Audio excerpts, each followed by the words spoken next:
So, let's talk about fire again. Crown fires, bad. But because we got rid of fire for over 100 years, our forests got really dense. Prime targets for crown fires. That's a great question. Our first fire management strategy is to make burn piles. Our second fire management strategy is to thin out the forest. What that means is we will go into really dense forests and we will cut down trees. In Yosemite, historically speaking, it's said that you could walk in a straight line for miles. That's how thin our forests used to be.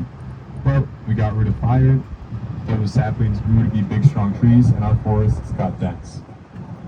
Historically speaking, a forest that looked like this would be considered a healthy forest.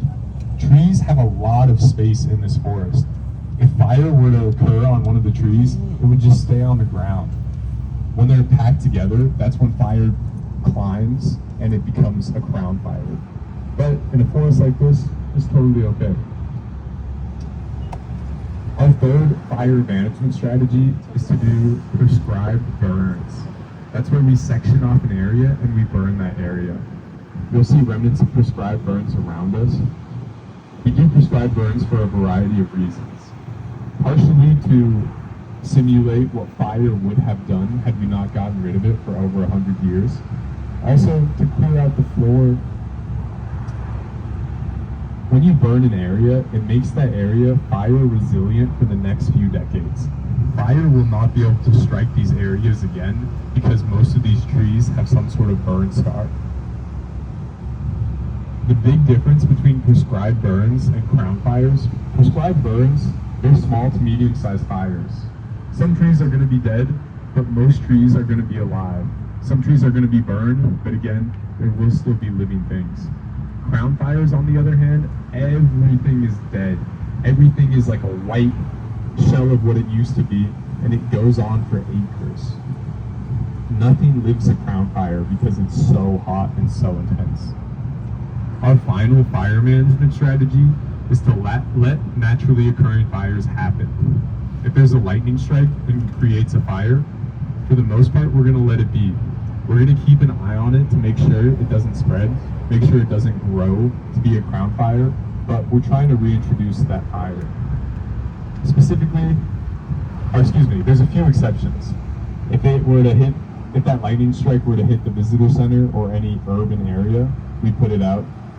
But if it occurs in Yosemite wilderness, 94% of this park is considered wilderness. If it occurs there, we're going to try and let it come back, let it occur.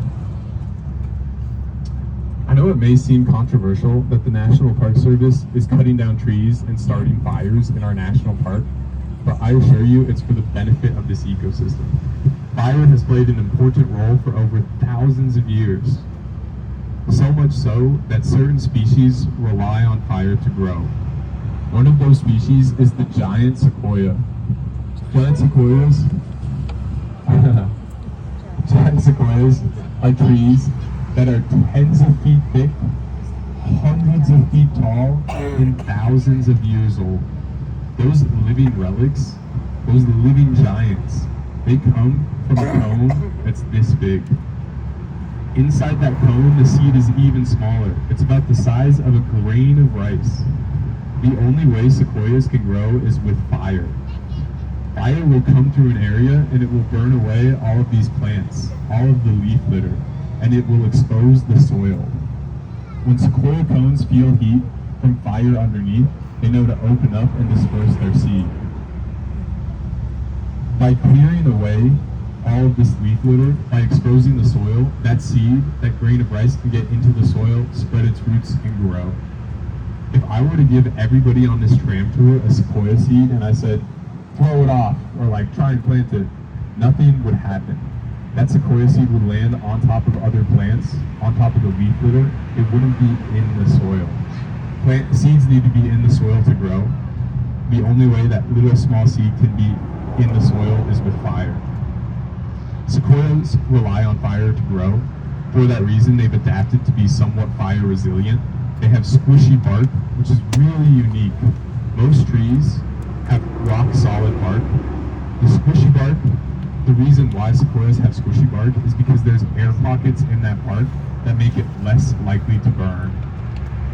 We have some giant sequoias on this tram tour. I'm going to point them out in a little bit. None of these trees are giant sequoias. I'm going to tell you what these trees are, and I'll point out the sequoias in a little bit. One of the trees that we'll see the most is going to be this one over on our left-hand side. This thin one right here. That's known as an incense cedar.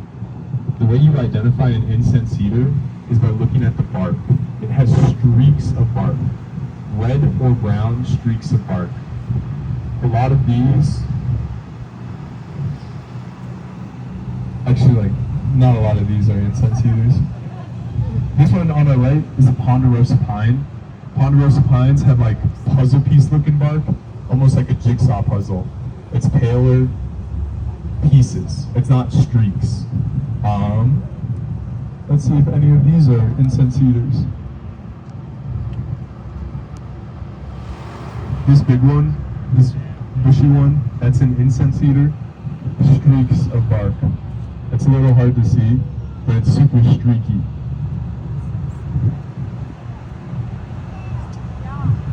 A lot of these coming up here on our left-hand side, incense cedars. Red or brown streaks of bark.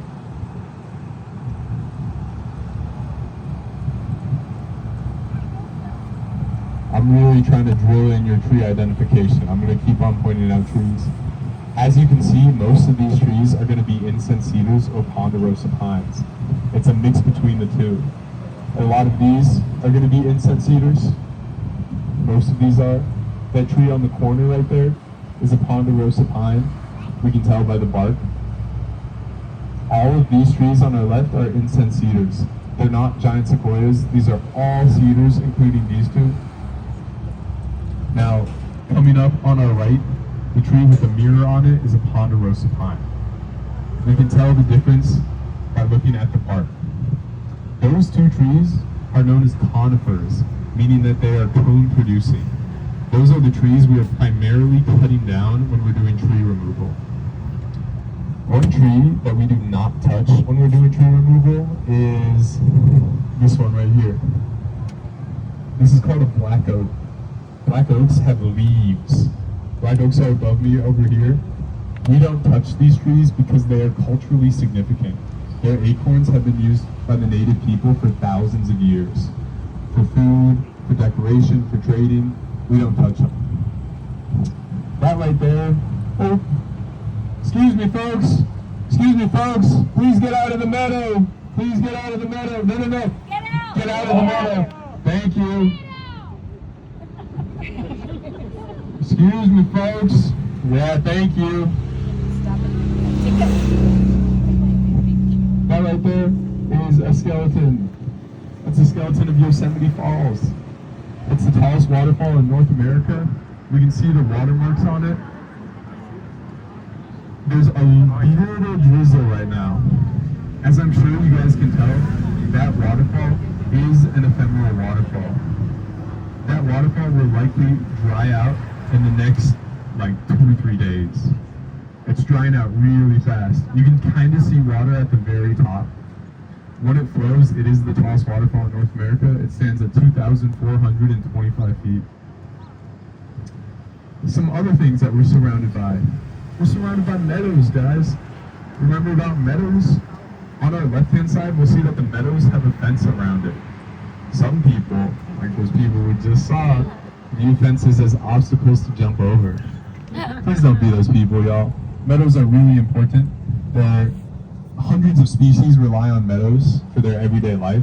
When we trample meadows, we alter that habitat for all of those species. Please stay on trail. We're going to be coming up to our sequoias. Before we come up to our sequoias, I'm going to give you guys a pop quiz. And if you get a good grade on this pop quiz, I'll point out the sequoias. If you don't get a good grade, no sequoias for y'all. The pop quiz, it's going to be me pointing at trees. You're going to tell me what tree it is. It's based on audience participation. Can we slow down just a little bit, Paul? Thank you. The louder we are, the better grade we get. It's not a right or wrong thing, we just gotta be loud, energetic. So, the first tree I want to point out is this one on the corner. What is it? This one right here, what is it? What is it? Ponderosa pine. What are these three right here? Incense cedars. What are most of these over on our left-hand side? Incense cedars. What about these two? Incense cedars. What about, what's this big one right there? The big one. This is our first sequoia. The way to tell it's a sequoia is by looking at the base. The base is bigger than the rest of the tree. It's a scientific term we call butt swell. I'm not making it up. I swear it's a scientific term called butt swell. What is this one right here? This is a cedar.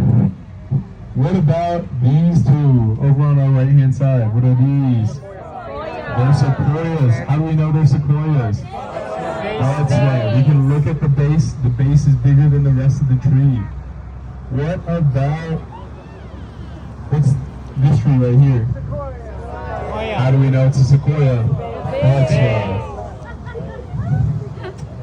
What about, what's this tree above me? Black oak. This is a black oak. How do we know it's a black oak? Because of leaves. Leaves and acorns. This is not a conifer, this is a deciduous tree. No, it's a big. Black oaks. What are these gray things on the ground? Rocks. Those sequoias that we saw, those were little baby sequoias. They're about 80 to 100 years old. If you guys want to see sequoias that are thousands of years old, hundreds of feet tall, I highly recommend checking out one of our sequoia groves. The Mariposa Grove, we have the oldest tree. It's about 3,000 years old, and it's our biggest tree too. Really cool to see. Oh, it's really tall. I think it's around like 250 feet tall. It's really wide too. Some of its branches have diameters of like 9 feet. Its base is about 30 feet diameter. Sequoias have relatively shallow roots. It's a little strange. Come find me afterwards if you want to hear more about it. But right now I'm going to talk about some animals.